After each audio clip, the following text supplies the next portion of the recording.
Hello everybody. So yesterday I had solved four problems and in today morning I have solved the fifth problem, Schiff and Fibonacci array. So the problem is basically a combinatorics problem, counting problem where you are given an array A of size let's say n. So the limits are something like this, which is good, and these are the array elements, and you have to basically find how many different arrays you can generate by using some operation p on the array. So what is operation p? Operation p is nothing but you select two elements ai comma ai plus 1, and if both of them are greater than 0, then you can subtract 1 from both of them and add 1 to the next element. In case these are the last two elements, that is there is nothing over here, no array element, then you can assume it's a 0 over here, so this will become 1. So this will correspond to ai minus 1, ai plus 1 minus 1, and otherwise it would be ai plus 2 plus 1. So the thing is that an operation p changes the array configuration a, and you have to basically count how many possible arrays are there. Alright, so this is the question. I hope it's clear. So how shall we approach this problem? Let's say the given array is, just a second. So the given array is 2 comma 2, and what we can do, we have no option but to transform it to 1 comma 1 comma 1. Fine. Now we can apply it over here first two and make this 0 comma 0 comma 2, otherwise over here, and we can make this 1 comma 0 comma 0 comma 1. All right, now here it's a deadlock state, we can't go any further, there's nothing else, and over here also it's a deadlock state, I guess. Yeah. So basically, how many possible arrays we can form? So this is 1, this is 2, this is 3, and this is 4. So the answer will be 4. All right.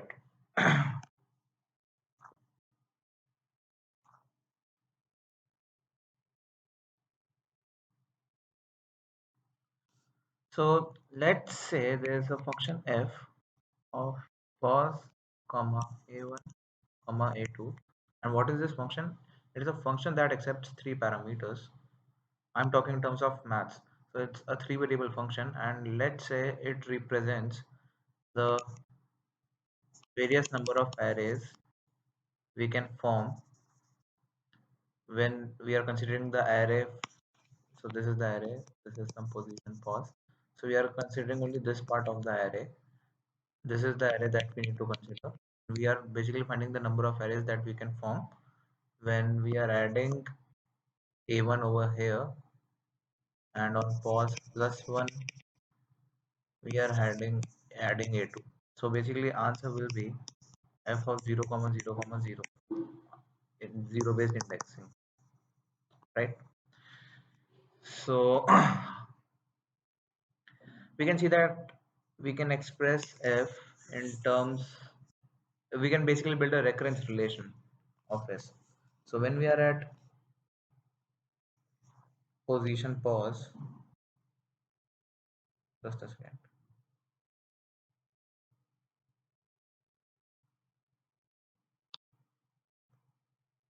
Oops.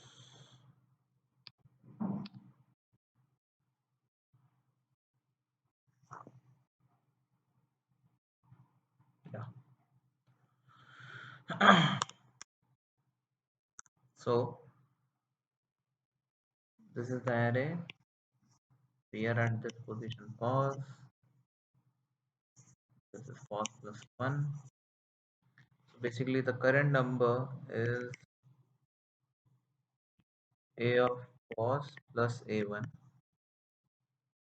right? And so basically we can now subtract, let's say I from a pos.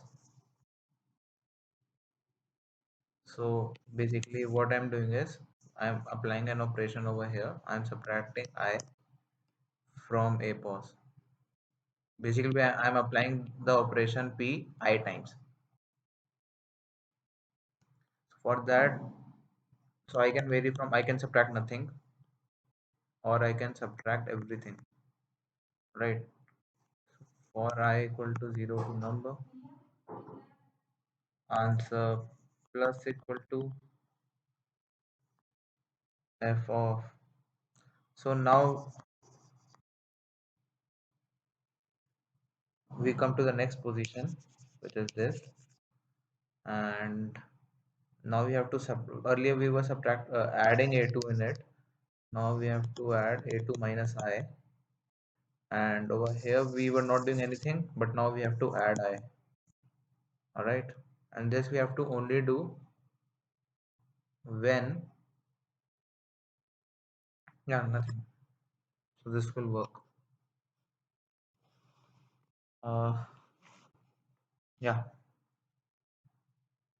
we can subtract I, which is varying from 0, we don't do anything, to number, and we add those many ways to current ways. So basically answer is nothing but f of pos comma a1 comma a2. So this is the recurrence relation, and we can simply get our answer using f comma 0. So I had done this implementation and I will go through that with you. So this is the implementation that I had done. So I was just checking whether this is working or not. I have not used dynamic programming over here, so obviously it will give me TLE. Oh wait, I have used dynamic programming, I guess. Yeah, I have used dynamic programming, but I have used maps. So that introduces an extra log and factor, and that's why it's giving me TLE, which I have removed in later stage to get the full AC solution. So anyways, so the thing is that, so there are test cases. Now I'm solving each test case. I take the input over here, I clear everything 0, I take the numbers, then I go 0 0 0, which is our answer. So basically the function f has now become go. Now when I'm at position pause, now I have to add a1 to pause and a2 to pause plus 1. So if any of them is less than 0 at any stage of time, so means I have done some invalid operations, and it's 0. There are no ways. So I'm returning 0 because I don't want this to count it. Now if position is greater than equal to n, that means now we are in that part where array has finished and we have extended the array by using those operations. And if any one of them is 0, so basically I can't go any further because I can't apply those operations. So that's then end state for me, so I can simply return 1 over there. Now my current number is a pos plus a1, and this is nothing but the dp state, and if I visited it, then I'm simply returning it. Otherwise I'm visiting it, marking it visited, and answer is 0. Now I'm subtracting I from my first number, and if I am able to subtract it, now this is redundant as it will always be true.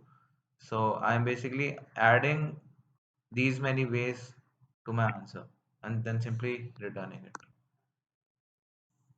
So you can have a look at the code. I think the explanation over here was pretty much clear. So to remove the TLE, what I did was, so I was using maps over here because A1 and A2 can also be negative, right? And array will give me segmentation fault. So we can play around with that. How? So basically there are four cases: A1 and A2 greater than 0, A1 greater than equal to 0, A2 less than 0, and so on.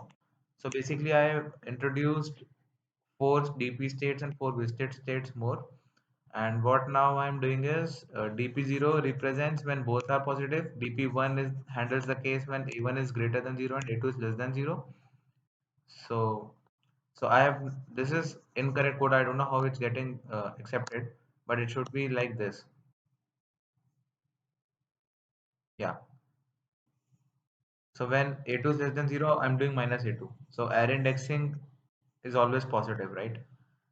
And when a1 is less than 0, minus a1, and so on. So over here in go function, as you can see, I get the pointer to the necessary state for both the dp and visited. And if it's visited, then I simply return the answer. Otherwise, I mark it visited. Answer is 0. I add everything to my answer and then return. So this gives 100 points. I hope it was clear, and please subscribe and like my videos and comment if you are having any doubts or recommendations for me. Thank you.